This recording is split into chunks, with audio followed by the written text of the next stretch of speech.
بسم الله الرحمن الرحيم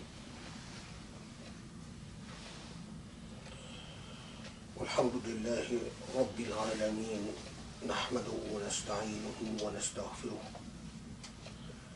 ونعوذ بالله من شرور أنفسنا ومن سيئات أعمالنا من يهدي الله فهو المهتد ومن يضلل الله فلن تجد له وليا مرشدا ولا إله إلا الله وحده لا شريك له له الحمد يحيي ويميت وهو على كل شيء قدير ونصلي ونسلم ونبارك على محمد وعلى آله وأصحابه ومن اتبعه بإحسان إلى يوم الدين.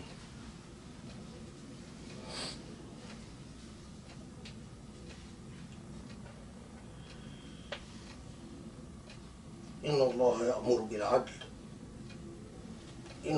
يأمر بالعدل والإحسان وإيتاء ذي القربى وينهى عن الفحشاء والمنكر والبغي يعظكم لعلكم تذكرون. We start in the name of Allah, the most gracious, the most merciful.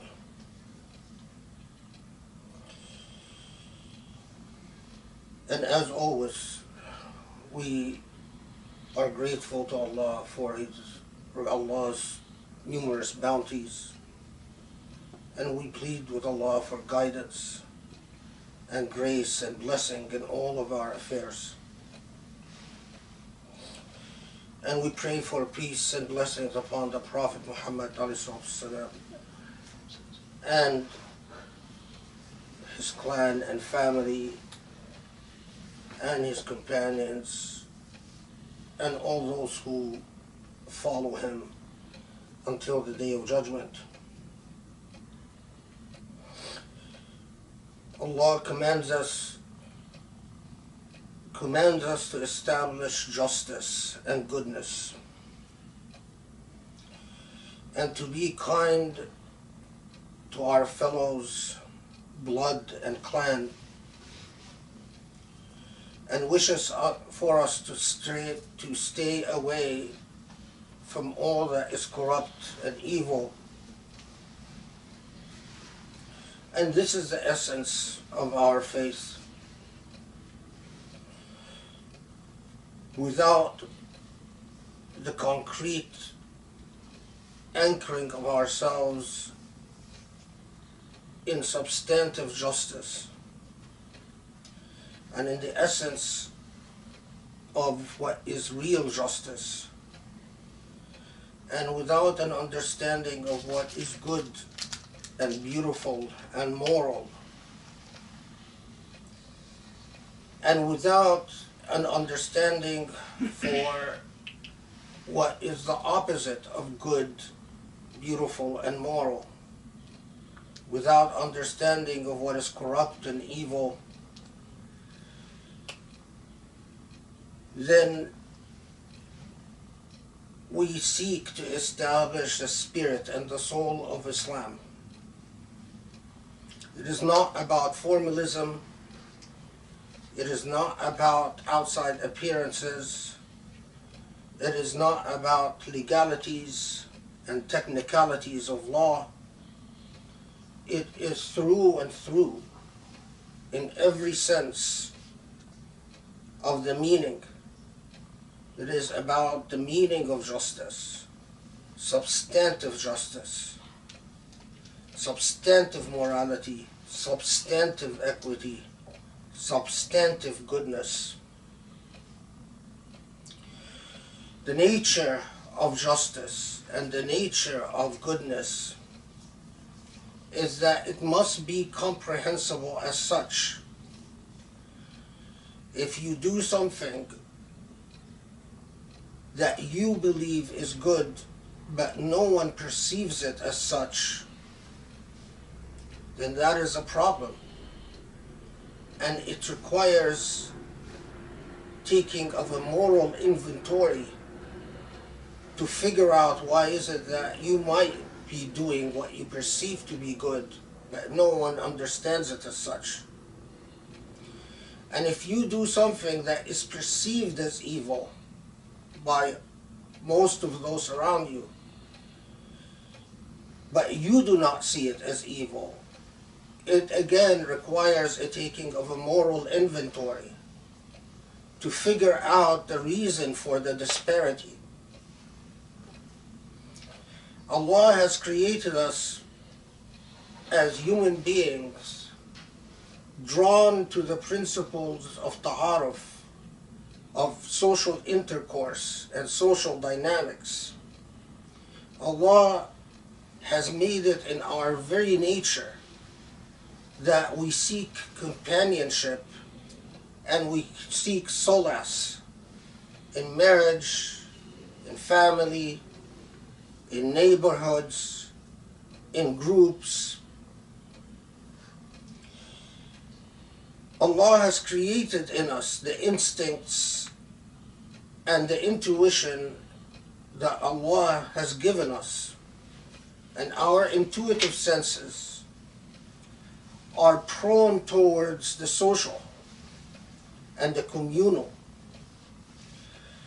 And so it is not possible for one to believe that they can adjudicate morality and justice and ethics simply by reading the literal text or simply by engaging with textual sources without fully reflecting upon this entire social impact and the communal impact.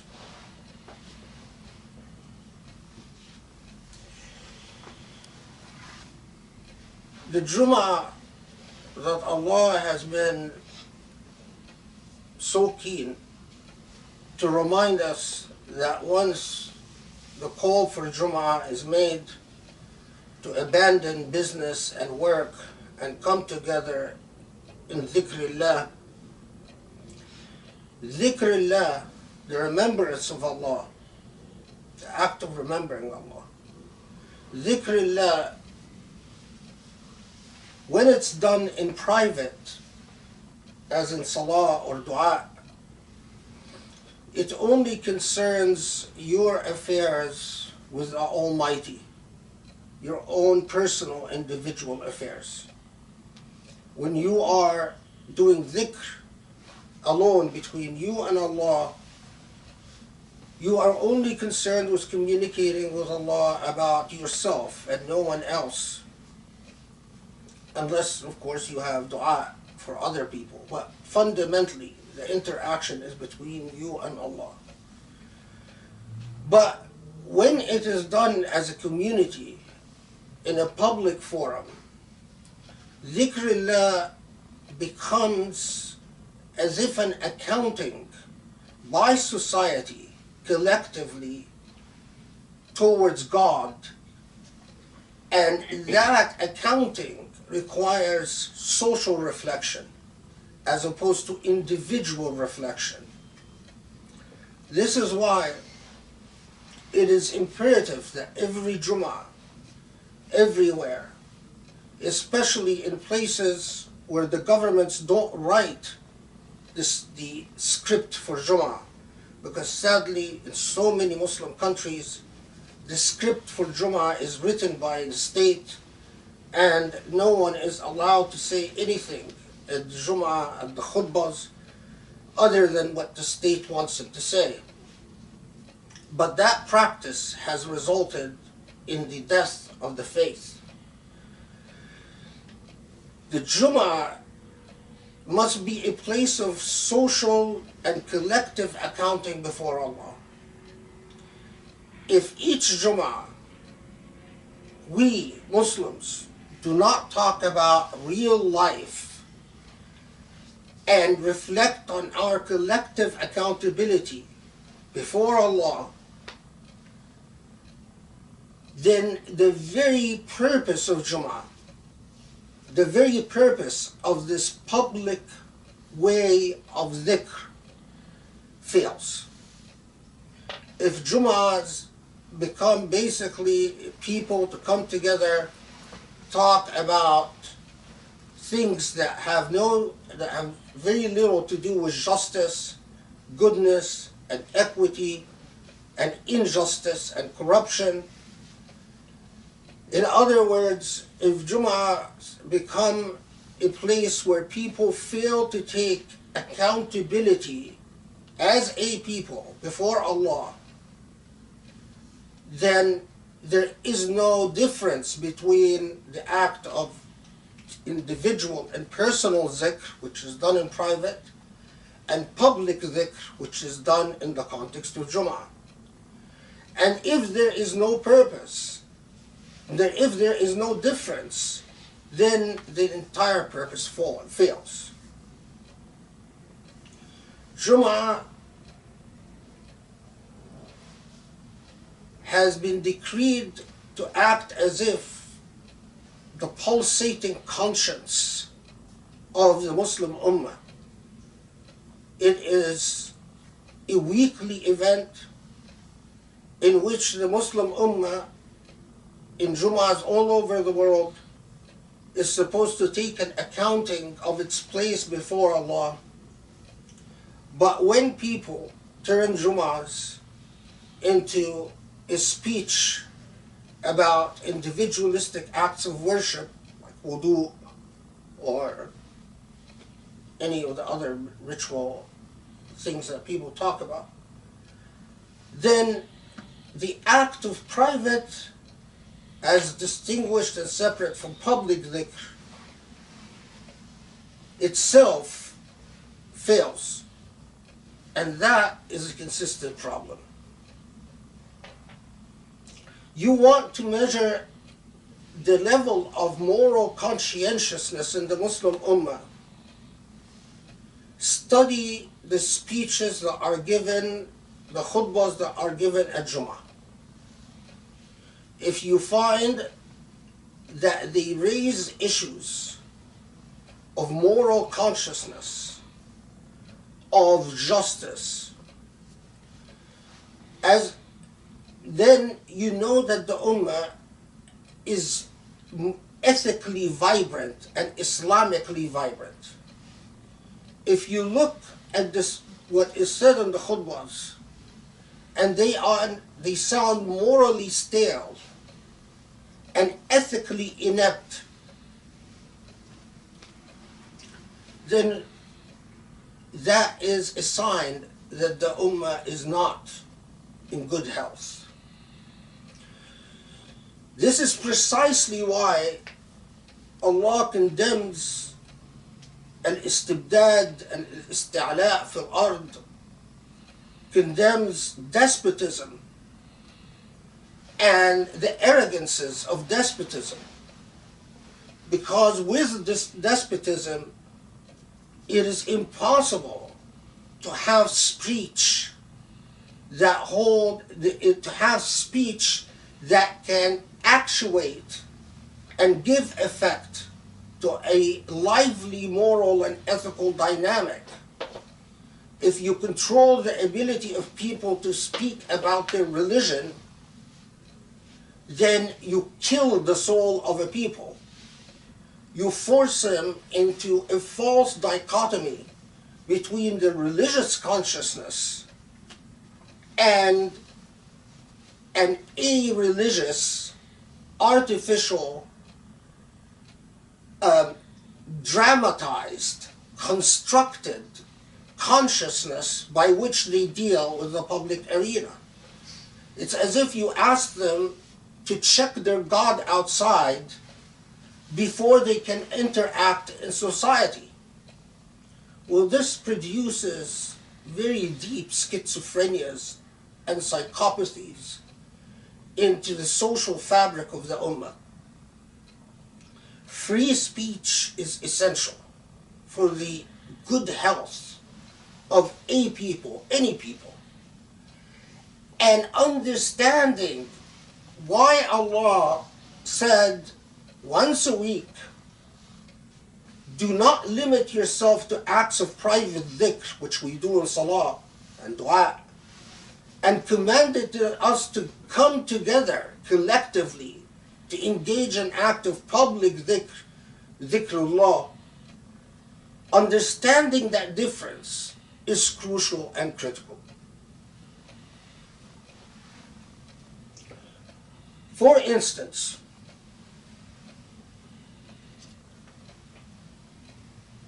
and when I say for instance here, I mean to raise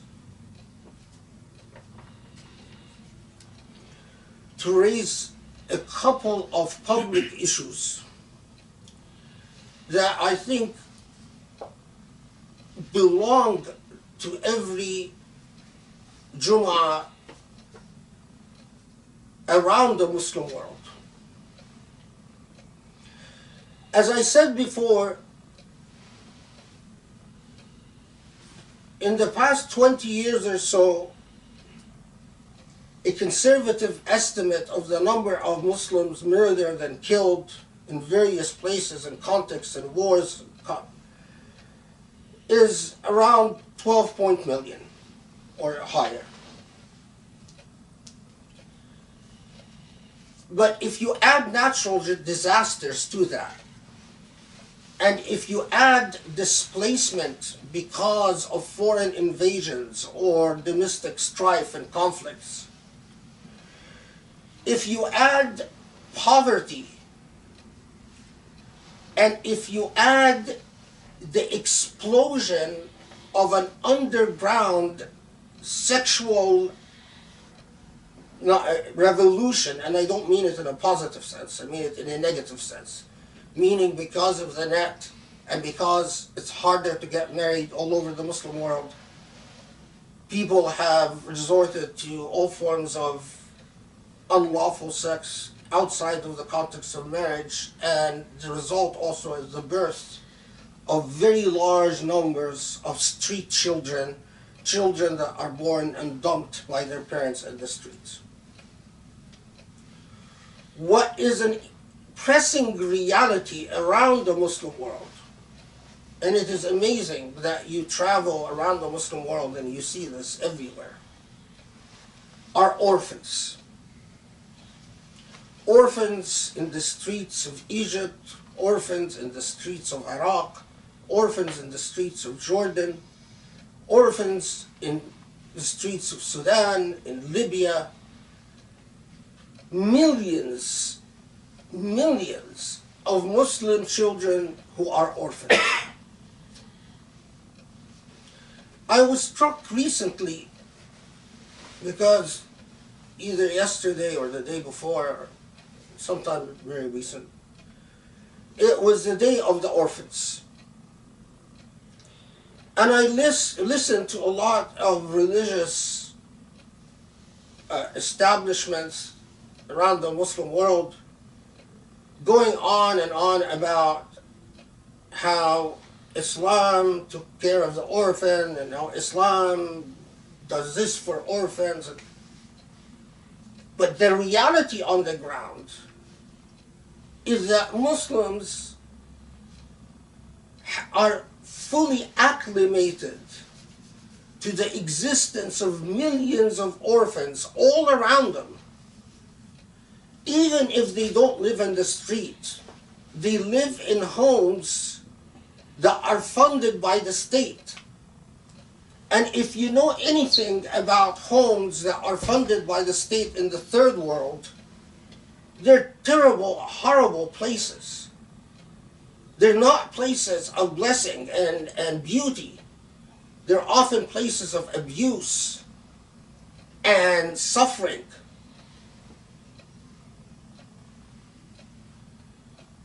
Definitely the shuyukh are correct. It is not just Islam, but Allah has time and again reminded us of the rights of orphans upon us as a society. That if you want to earn a place in Jannah, a far more sure place than building a mosque somewhere is to take care of orphans. In fact, the care of orphans is emphasized so much so that the Prophet ﷺ has said that whoever mistreats an orphan, none of their good deeds will do them any good. They're fasting and they're praying and they're go nowhere. And whoever takes care of an orphan, the Prophet ﷺ said, this person and the Prophet are like two fingers, the closeness of two fingers in the hereafter, meaning that they have the highest status.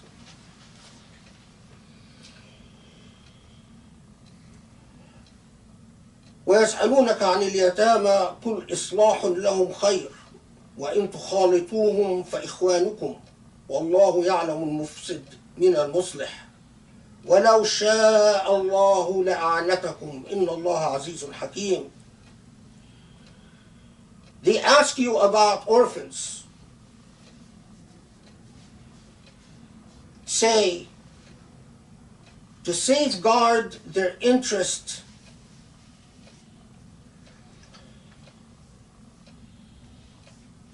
is goodness, or khayr, islahun lahum khayr means it is the very nature or the very truth of goodness.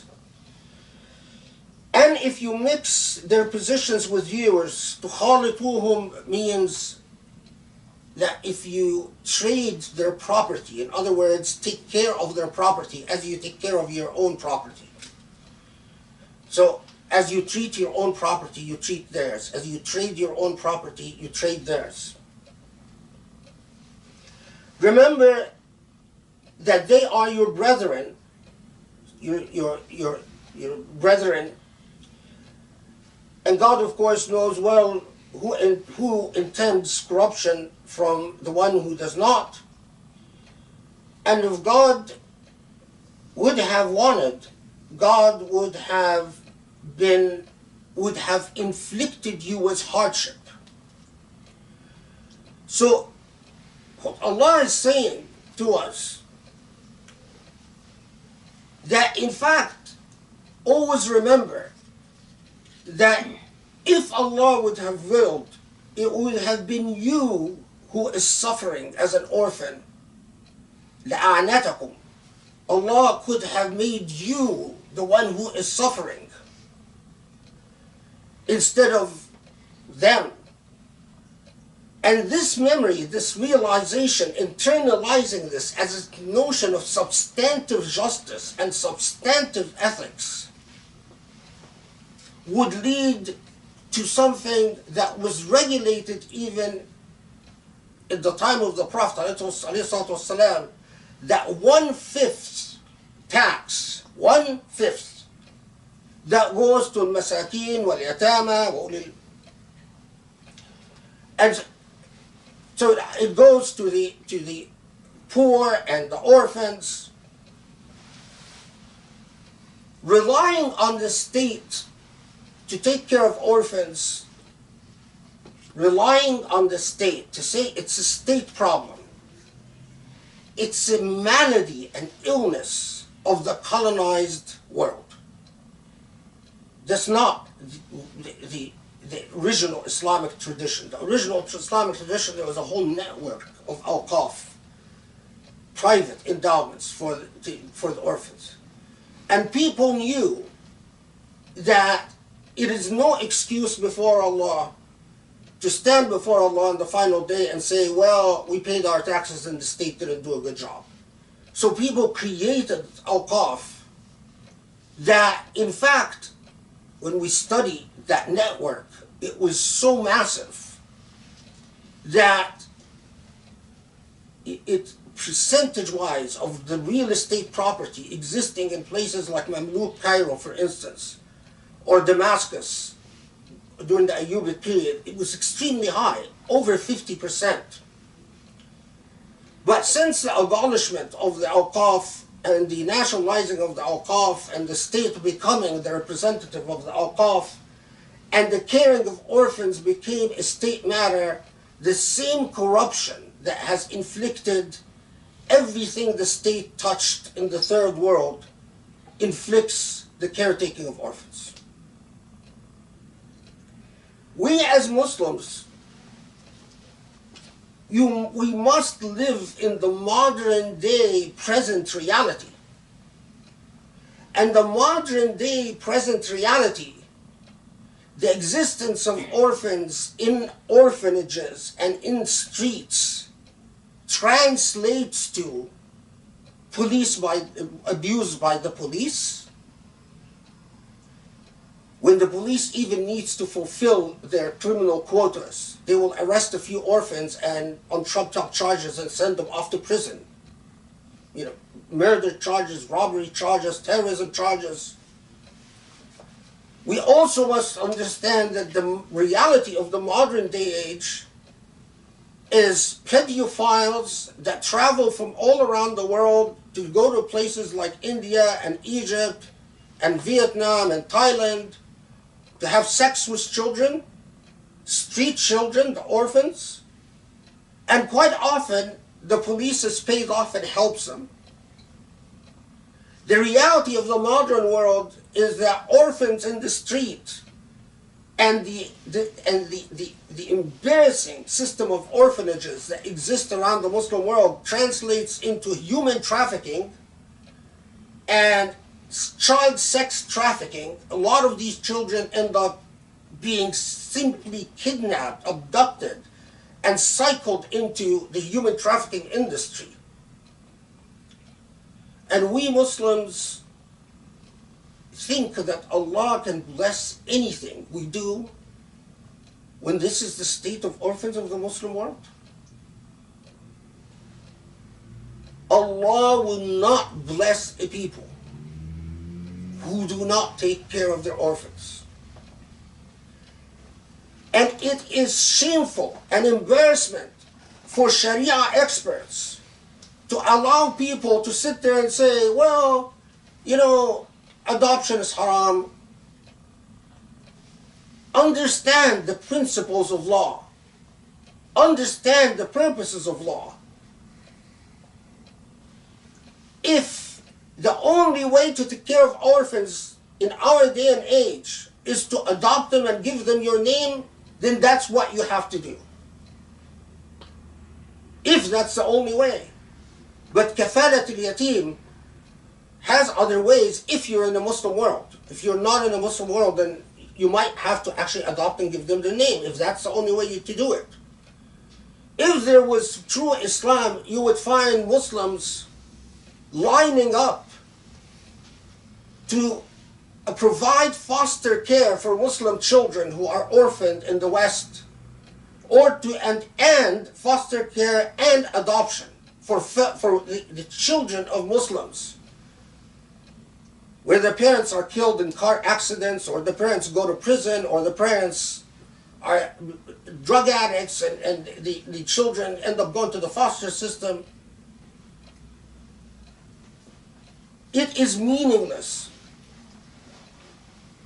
for us to have our Jumu'ahs wax rhetoric and dogma that sounds good to the ears. Allah takes care of the orphans, and a few nice stories about the old bygone days. Don't tell me stories about the bygone days. I want to know what's happening in my moment, in my time, in my place, and how Islam applies to what is happening in the moment. And before I hear it from anywhere else, I want to hear it from the Imam at Jumu'ah, because that's where I expect honesty in discourse. And for the Muslims out there, if your Imams at Jumu'ah don't provide honest discourse, then get rid of them. It is your moral obligation to demand that whoever stands at the podium of Jumu'ah speaks truth, and speaks truth on behalf of the oppressed and suffering before all else. And that is most important. Bismillah, واسألوه من فضله ورحمته ومغفرته استجب لكم. بسم الله الرحمن الرحيم. الحمد لله رب العالمين والصلاة والسلام على محمد خاتم النبيين وأصحابه وعلى آله وأصحابه ومن تبعه بإحسان إلى يوم الدين. Part of the process of speaking truth is something that is most painful to me personally and should be most painful to many Muslims. Recently, it was the occasion of Isra and Miraj, the occasion where the Prophet ﷺ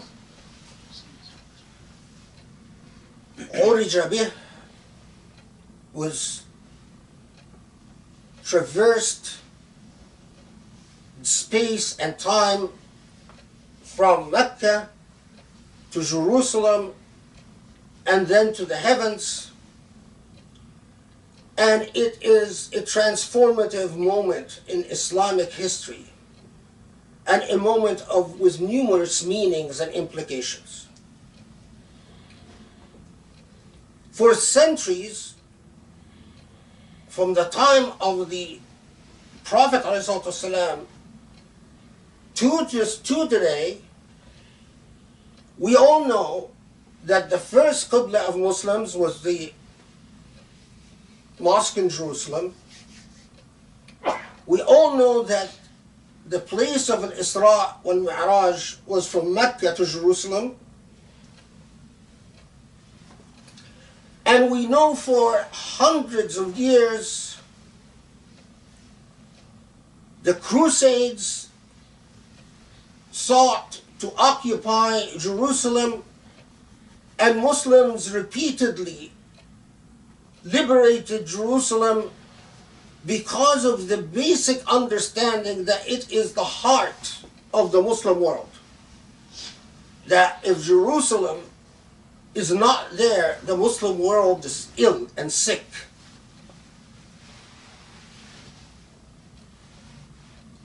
We all know that. But what is truly shameful, and something that I cannot believe that every Khatib at Jumu'ah is not talking about, is the emergence of ideological cowards,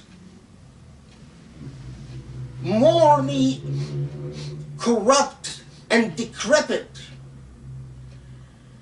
so-called scholars that have popped up around the Muslim world here and there to tell us, you know, when the Quran refers to Masjid Al Aqsa, الذي باركنا حوله, to the Aqsa Mosque, the blessed plot of land, that in fact it is not talking about the mosque in Jerusalem that we know. It is talking about Tur Sina. It's talking about a mountain area in Sina, as some Egyptians have said. So the mountain area in Sina is the real Jerusalem, and this Jerusalem that the Israelis are occupying, that has no importance. And while others say, no, it's another spot in Saudi Arabia. And we all know what is going on here. What is going on is that these cowards, these traitors, want to remove the ideological strain upon rulers, Muslim rulers. So they want the Egyptian to grant a relief to the Egyptian president or the Saudi king or the Emirati prince or whoever it is, so that they no longer have a problem with Israel, and they can tell Israel, go ahead, take the Aqsa Mosque, because it's not the real Aqsa Mosque. So suddenly, in this miserable age, these, what do I call them? Like Yusuf Zidane in Egypt and others, who are popping all over the TV on the memory of Al-Isra and Miraj, to tell Muslims all over the Muslim world, oh no, that mosque in Jerusalem, that's nothing. That's a complete a red herring. The real Masjid Al Aqsa that the Quran is talking about is in Sina. The real Masjid Al Aqsa that the Quran is talking about is an area outside of Mecca. Absolute rubbish. So Muslims for 1400 centuries got it wrong, and these intellectual peons made a novel discovery. Look at the level of lack of shame and lack of dignity. The thousands upon thousands of Muslim lives that were sacrificed to liberate Jerusalem time and time again from the Crusaders. Oh, they were all wasted meaninglessly, because they were fighting for something that's not even the real Masjid Al Aqsa, not the real Aqsa Mosque. This is a sign not just of intellectual decay, but of moral decay, because you don't even respect your own blood, the blood of your ancestors, who made enormous sacrifices in upholding the Islamicity of Jerusalem. And you come today, betray their blood, and say, oh, well, no, Muslims for the past 1400 years got it wrong, and I, with my genius, discovered the true Masjid Al Aqsa. Even by that logic, even the companions of the Prophet, including Umar and his fellow companions, they all got it wrong. After all, they went and liberated the wrong place, because they should have gone to Sina or gone to some plot. The attempt to corrupt the historical memory of an ummah is a murder of the ummah. An ummah without a historical memory is no ummah at all. And it is shameful that we find Israelis and Jews from around the world, they are willing to give up everything to maintain the Jewish claim in Jerusalem, although the history of the Israelite temple and where it was and the archaeological history is very problematic. But yet, they will go out of their way to defend the historical claim in the temple, because they know that if they lose that claim, the very fabric of Israelite ideology would become undone. But it amazes me that we find Muslims today coming up telling us the companions, even the Prophet, and the companions, and the successors, and all the generations of Muslims got it wrong, and the true Jerusalem is not what's in the Quds. And then you find those who pretend to be scholars sit there and say, oh, they have a point. Yes, maybe, yes. It's, and it's all to appease the ruler. Look at the corruptions of despotism. You want to understand the value of a non-despotic order, a non-authoritarian order, just study the discourses of despotic systems. You have someone like Yusuf Zidan appear on Egyptian TV repeatedly during the memory of the Isra and Miraj to repeat this rubbish. And you don't have a single Jumu'ah in Egypt that responds to this garbage. Why? Because the state, because Sisi's government won't allow a single Jumu'ah to respond. Could be there a greater evidence of the corruptions of despotism? But what is more shameful to me is that you don't find the khatibs in places where khatibs are free to give khutbahs of their own choosing. not talking about Jerusalem, and reminding our youth and our kids that Jerusalem is in our soul and blood and spirit, and no one can erase it. And it will remain so until it is liberated. Until Jerusalem is liberated, because it is occupied territory. And that, no one can change that reality and that fact. Allahumma afu anna. Allahumma aghfir lana. Wahdina sawa' as-sabil. Waslih hal ummat al-Islam wal-Muslimin. Allah, forgive our sins. Bless us and grant us gracious beauty in our lives. Allah, improve the condition of Muslims all over the world, and help us take care of the needy and orphaned and the suffering and the displaced. وقم الصلاة.